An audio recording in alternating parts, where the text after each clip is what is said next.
Good morning, good afternoon, good evening. This is Property Management 101, and today we'll be discussing best practices to keep in mind for anyone that's in a maintenance tech position for the first time.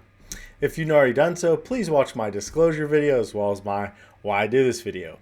And if you find this video helpful and learn something new, please don't forget to like, subscribe, and turn on those notifications. This video will apply best for anyone that's in a maintenance technician position for the first time. First of all, congratulations. It's awesome that you received this job. And if this is the first time you're being in the property management industry, I welcome you, as this industry has endless possibilities and lots of great experience you can learn. Number one best practice of things to keep in mind as your first time being a maintenance technician: turnaround time. One of the big things your position will be evaluated on is your ability for your turnaround time to complete work orders. As you learn the property and your portfolio more and more, this should improve as your efficiency will grow.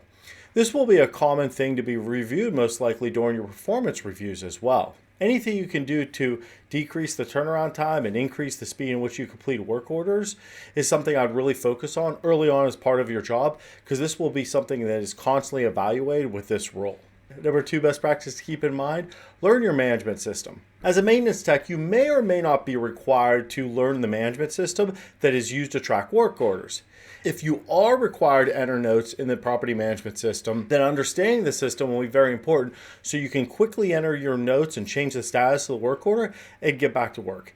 Even if you're not required to enter your work order notes and close out those work orders, keep in mind there will be at times where your maintenance supervisor will be out of the office, or whoever's responsible for adding the notes for the work orders.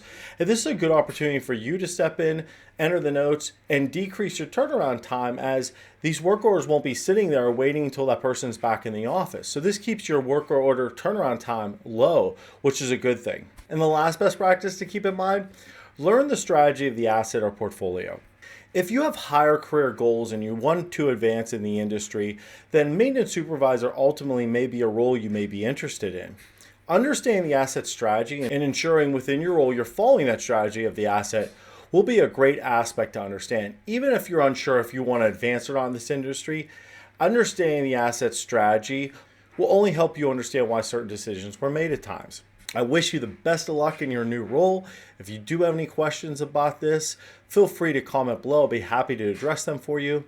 And if you found this video helpful and learned something new, please don't forget to like, subscribe, and turn on those notifications.